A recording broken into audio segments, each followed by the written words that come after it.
primary focuses is the Open Meetings Act. The Open Meetings Act requires our legislative and government entities to be open and transparent to the citizens of the state of Oklahoma. They are required to provide sufficient notice to the citizens of what is going to be discussed and decided upon at any meeting of a board.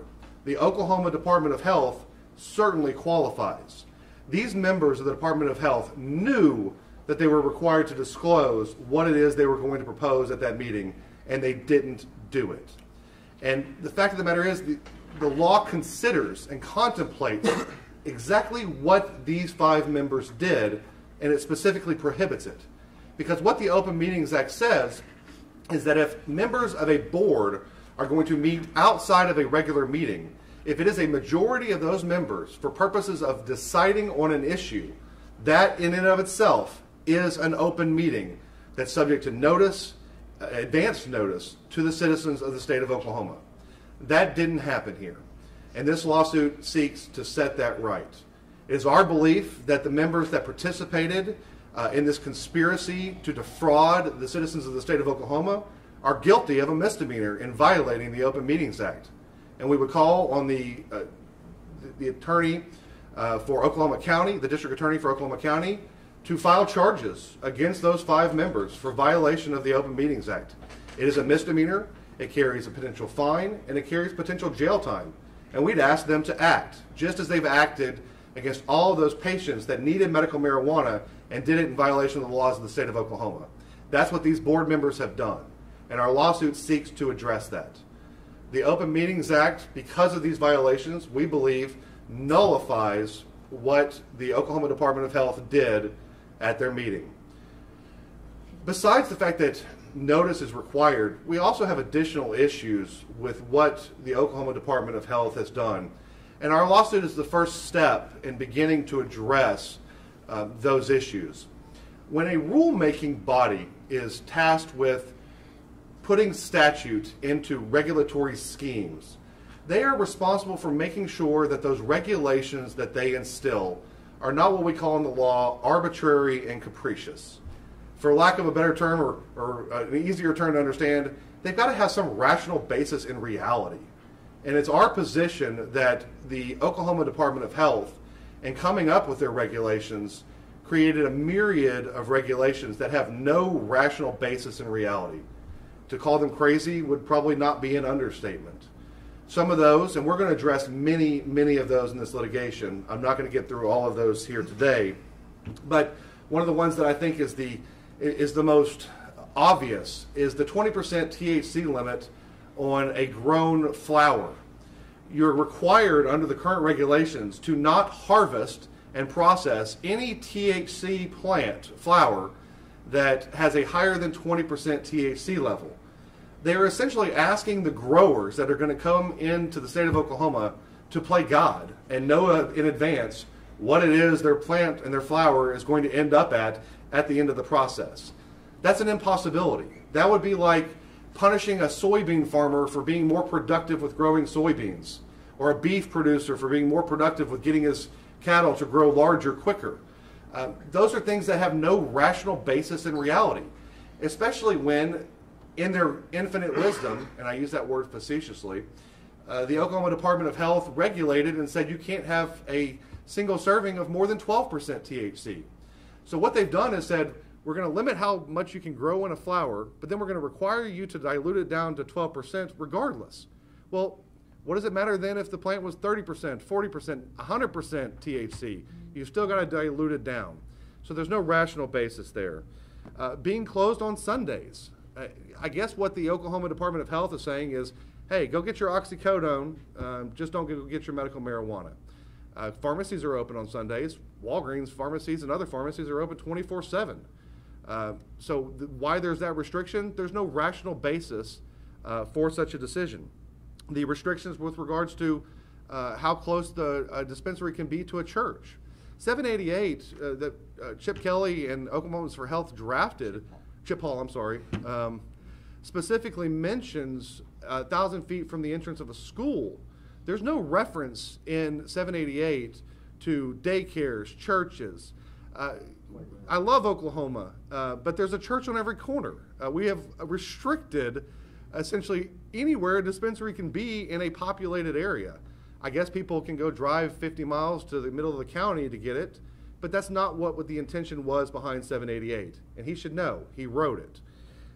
The requirements of a pharmacist, to call that arbitrary and capricious is an understatement.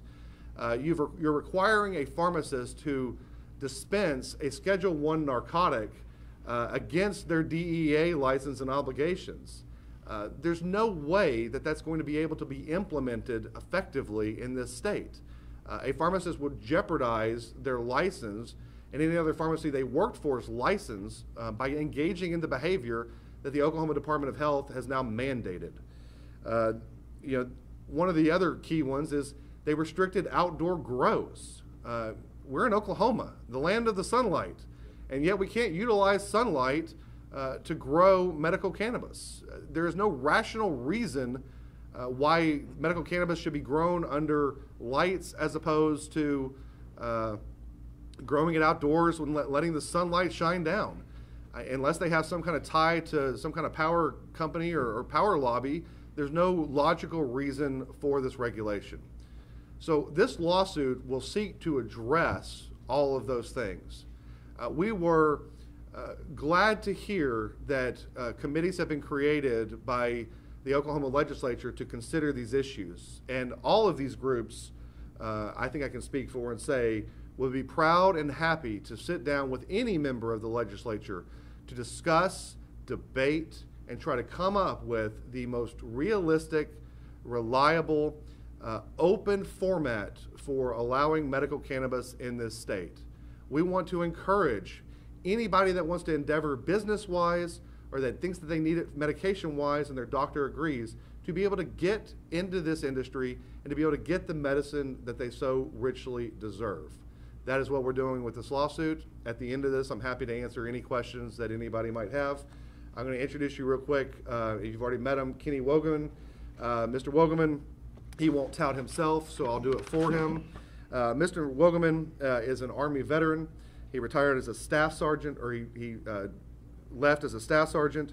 He was a member of the 172nd Stryker Brigade, the 25th Army Infantry, the 1st Infantry Brigade. He served as a drill instructor. Mr. Wogelman served 2 tours of active combat duty. 2008 and 2009, he was serving an active combat role in Iraq, and then he served an active combat role in Afghanistan in 2011 and 2012. Mr. Wogelman is a named plaintiff in this case because he believes that all Oklahomans should have access to this, and I'll let him say anything that he wants to say at this time.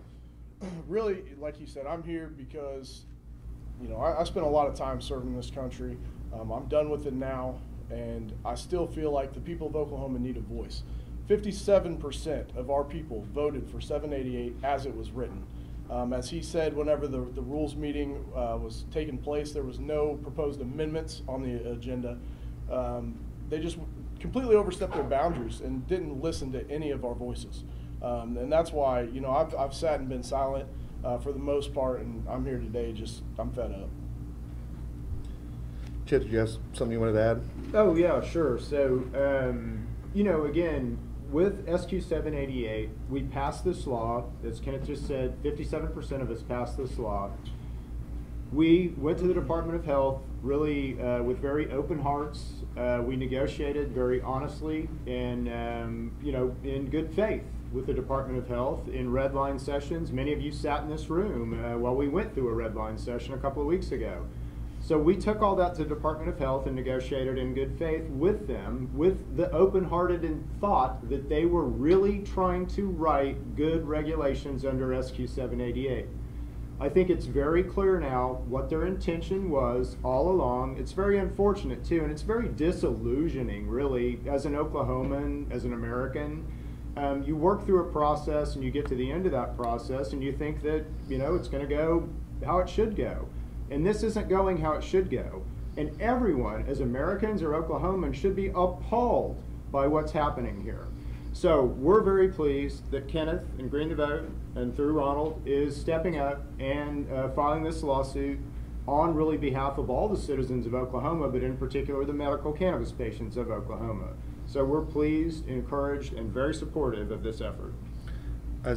Either of y'all have some to add? Yeah, sure. I'd like to say that I personally believe that this problem is only going to be solved from the top down.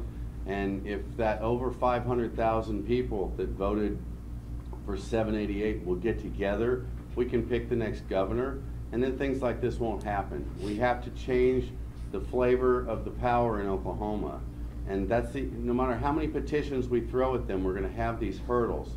We've got to fix this from the top down. So I would just ask everybody to get involved and be ready, and let's figure out who that cannabis candidate is, and let's put that person in office. And that's how we fix this. One last thing I've got to add as well is one of the big motivations that I have for being a part of this lawsuit is to try to give notice to all of the state officials and law enforcement around the state, as Chip has experienced in Rogers County. These officials keep trying to step on our rights. They keep violating our rights. They keep telling us where we can and can't be when we're gathering signatures for a petition, or whether we're just out trying to spread information about whatever it is that we're pushing. We constantly get our rights violated. So hopefully this will give notice to all of those agencies that we are American citizens, we do have rights, and we're not going to stand by and take it anymore. We're not going to let our rights be trampled on any longer. Yeah, and let me just add one other thing, because I've been doing this for a long time. I've been doing this across the state for 4 years. I have never, ever experienced the amount of angst that has happened since that Department of Health meeting. So guess what you guys did? You rallied the no's right along with the yeses. So that was brilliant, and thank you very much. So one other thing before we open it up for questions, I do want to encourage anybody that's watching this that has concerns about what's going on. We already saw this coming. Isaac with Green the Vote came to me prior to 788 ever passing and sort of laid out what was going to happen to 788. And this is the nightmare scenario that he laid out for me. At first, I was skeptical and didn't necessarily want to spend the time drafting initiative petitions, but he convinced me. And so before 788 ever passed, because of these concerns and exactly what's happened, they've just confirmed Isaac's concerns. We instituted 796 and 797, which are constitutional amendments. They amend the Oklahoma Constitution. We believe that those, if we can get enough signatures and they get on the ballot in November, will stop our legislators and our executive officers in this state from going against the will of the people. So I would encourage people to get on the Green the Vote Facebook page, find places, or Oklahomans for Health, get on their pages, find where you can sign these petitions, and read through them and see if there's something that you support, and if so, get in there, get them executed so we can get these issues for constitutional consideration. And with that, it will open up for any questions. What's the specific evidence you have that those 5 board members conspired behind closed doors? We do have specific evidence that we believe are going to come out in the litigation related to those because of certain witnesses' roles with the Oklahoma Department of Health. I don't really want to out them in a news conference. They certainly have fears of retaliation, but we've got it from multiple sources that there were these backroom conversations and meetings, and I think that'll come out in this litigation, and we'll seek to establish that without having to out people who did the right thing by coming forward. How close are you on getting your goal to 797? I just got out of a CBD store. He's out of pages. That is really a hard number to come up with right now. This week caught us all by surprise here at Green the Vote. This morning alone, I spent over $800 mailing out petitions to people who have requested them just yesterday. So yesterday alone, we processed almost 400 volunteer requests for petitions. That being said, we have around 300 stores in the state that are carrying our petitions, and all of them are running out of petitions at this point. We have 3 different printers trying to keep up with printing petitions right now, and we are working basically 24 hours a day processing those petitions and getting them out to people and trying to get the stores restocked. So our signature totals come out every Sunday at our 3 o'clock meeting here. The last Sunday, our signature total was 81,000 for the recreational 797 and around 74,000 for the medical 796.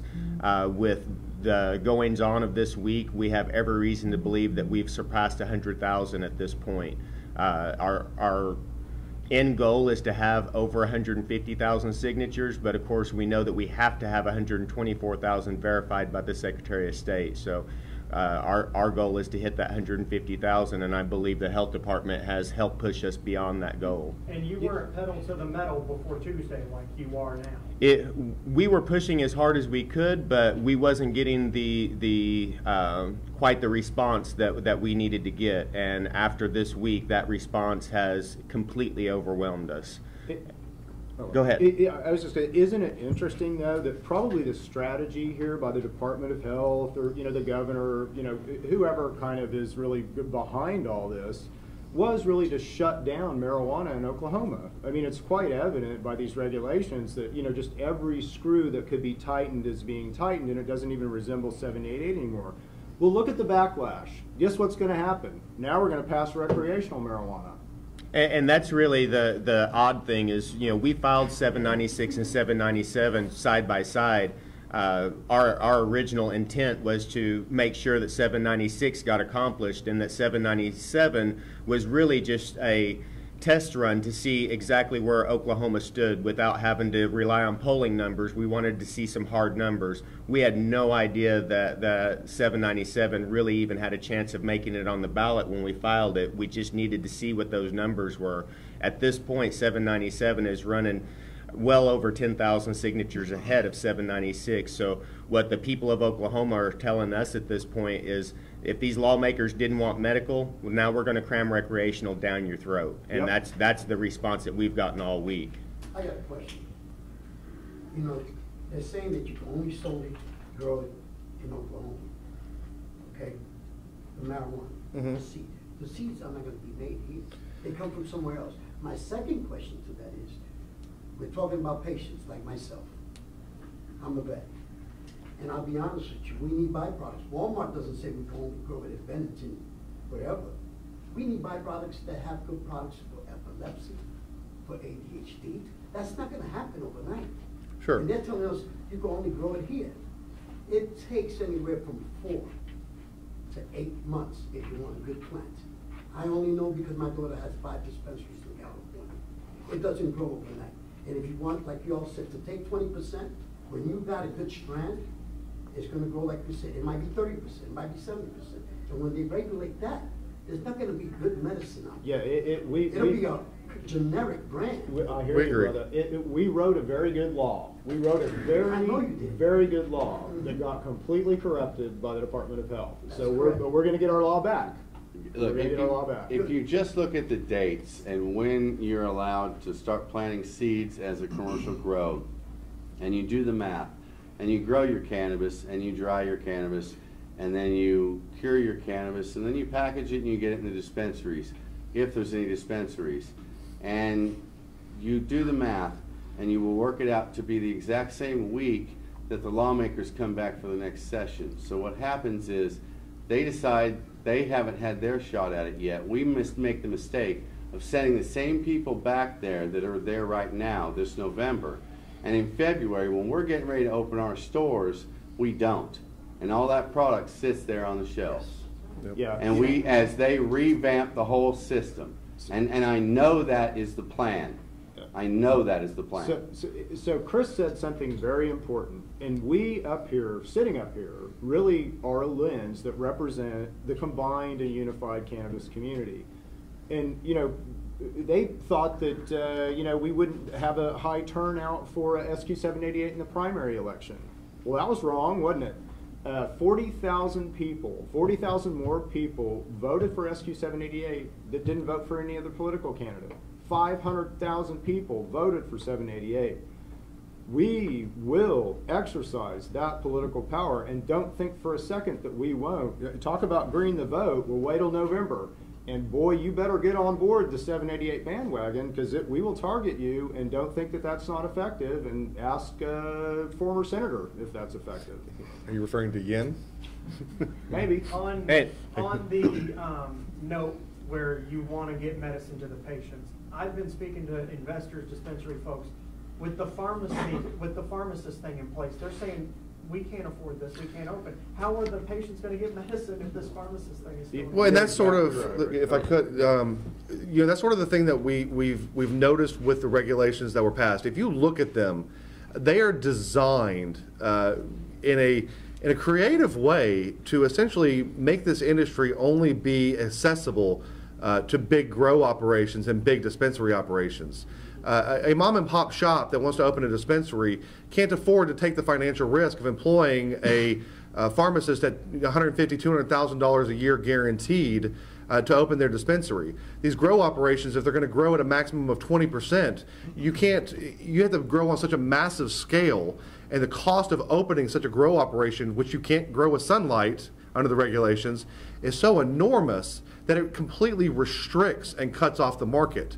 There are some groups in Oklahoma that love that idea because they're for big business, they're for the dollar at the end of the day. But that is not what 788 was designed to do. That's not what the intention behind any of these groups is. And that's why we think this litigation is important, to try to stop those regulations that are doing nothing but creating the Walmart brand of medical cannabis in the state of Oklahoma. But do you put an injunction in place on the pharmacist thing only? Because finding a pharmacist who's even going to bake an edible for you is a needle in a haystack. We can Even amend. while you're going through this. Sure, we can amend the lawsuit at any time when we need and seek specific injunctions related to specific things. What we don't want to have happen is people to seek an injunction that would stop implementation of the entire process. If we decided to target that, that would be fantastic. One of the things that we're kind of counting on is it does take time for growers, once they have their license, to grow a product that can be extracted and be sold under the current regulations. So we think we have some time to try and work with members of the legislature if they want to come on board and try to work with us, or even the Oklahoma Department of Health if they want to get their head out of the sand and try to undo what we believe is business interest at heart decisions, and try to make decisions for the patients in the state of Oklahoma. We think we can do that, and if we can't, we can always amend and seek that at a later time. I just don't see how the medicine that is approved is going to get to the folks if it requires a pharmacist. We don't understand either. It's against federal law for them to That's dispense. It's a Schedule I narcotic under federal law. We don't either. What they've done right now with these regulations is they've allowed the home grows to stay in That's place. true. So if a patient is able to get his patient card, his or her patient card, they would be able to grow their own medicine. That is the one thing that really got left intact through all these regulations. So I would encourage anybody that as this moves forward and people are able to get their patient cards, to absolutely fill out that application, get your doctor's recommendations, and get those patient cards, because if a dispensary never opens, that would at least leave one avenue for Absolutely. a patient to be able to grow his own medicine. And Which is why we be don't able- want to seek an injunction here, because we don't want to stop that. You that they're not going to tinker with that at their August meeting. There's no assurances. Honestly, we have no faith in the state of Oklahoma or the Oklahoma Department of Health that they're going to use a rational, realistic approach to implementation of 788. We don't believe that. That's why we filed this lawsuit. We're not sitting up here as we hope that they're going to do it. No, we're going to try to force them to do what they should. This is one avenue. 796 and 797 is another avenue.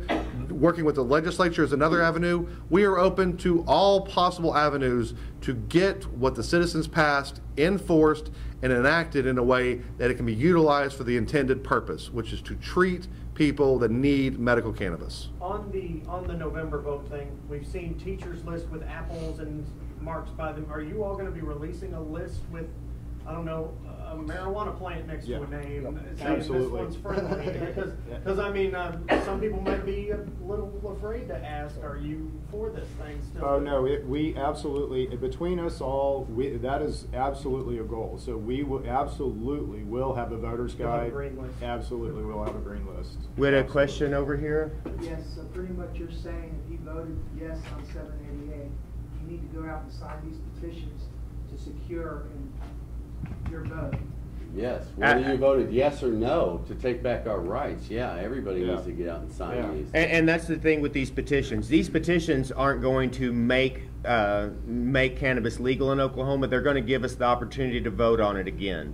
And so this vote would be for constitutional amendments that would keep the legislature from being able to change the intent of the law. They have to be enacted the way that they are written.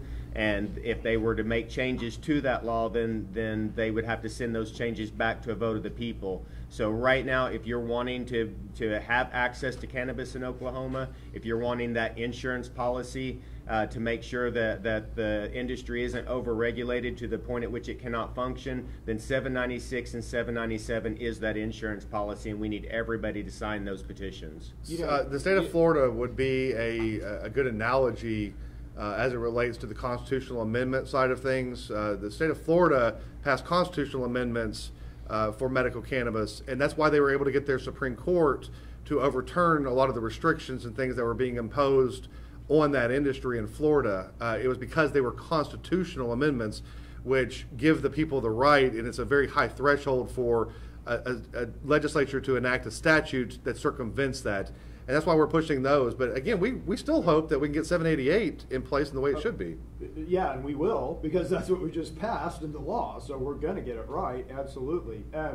But Oklahoma's for Health and SQ 788 has always been about patient rights. So to your question, Rick, we absolutely will do everything that we can to ensure that patients have access to medicine on August 27th, or at least be able to get their cards and then shortly thereafter have access to medicine. We would hope that anyone that files any kind of lawsuit, as Ronald said at first, does not seek any kind of injunction that would jeopardize that. So that has always been first and foremost our goal, is getting medicine in the hands of patients. But I personally have never been a big supporter of recreational marijuana. I've been a large supporter of medical marijuana, obviously. We're now carrying the recreational petition in our retail store, and we're doing that because that's a personal freedom issue. And again, all of us are pretty mad, and we're not going to take it, and I think that's just the bottom line. But I cannot believe, the overstep, the overreach, and really the overreach into your and my personal rights here. It's beyond belief. It's beyond the pale. It's do we live in America anymore? I mean, it's so frustrating to me. Have you or anybody up there spoken with some of these yes commissioners since the vote? No, we were told they were going to stick around, and they didn't. Yeah, I really don't think that there were yes commissioners. All right, so all of them voted yes to enact the regulations. I mean, the yes on the amendments. I'm sorry. So are you sure that they were yes on the amendments? Are you sure that wasn't just set up? I mean, it was it was close vote, right? Ooh, wow, it was a close vote. Maybe we can sway 3 or 4 of them. That whole thing was a big puppet show. That was staged, in my opinion. The Oklahoman tried to get a comment from Timothy Starkey, who's the president of the board of the Oklahoma Department of Health, and from the article that I saw, he refused to comment on any action that they'd already taken or this lawsuit or anything else. So I don't think the board's going to be talking. Well, Lexopolis told me I needed to have my questions through the State Department. I was just wondering if y'all have had better luck than I. You have to send your questions through Julie Zell, do you? Yeah. And one other thing I will mention that I didn't kind of get to in the beginning. Their own legal counsel for the board of the Oklahoma Department of Health told them not to do this. She advised them as strongly as she could advise them that what they were doing had serious potential legal consequences. And they did it anyway. Yeah, in no way, I'm sorry, but in no way, shape, or form, and some of us have sat on public boards before. That doesn't happen. No. You don't go against the advice of your general counsel. That is stupidity. I mean, I hope they have errors and omissions insurance. But you don't do that. You just don't do that. You get sued if you do that. Well, and the guy sat back, 2 of them, and said, well, this is all going to be litigated anyway. So yeah, why not? Well, I can assure the Oklahoma Department of Health that this petition that we filed did not begin to get drafted until, I don't know, about 9 o'clock yesterday morning is when I sat down and started writing this thing. So no, we had no plans to litigate this matter. We hoped that they would institute actions and regulations that made sense. They forced this. They left us with no choice. but to go this route. With that, if there's no other questions, we'll end this and thank everybody for coming. Well, I have one. I apologize. When you talk to these legislators, will you ask them if they read the LaGuardia report? Because that was where everything hinged. If they had read the LaGuardia report back in the 30s, this wouldn't even be an issue. It should have never been illegal. Sure, I will definitely look at that, and we'll ask them about that as we talk to them. I don't think that asking that we need to focus on 788 and what we've got now as opposed to what they shouldn't have done, 70 or 80 years ago. Let's focus on what we have now and try to get them to do the right thing here. All right. Thank y'all so much.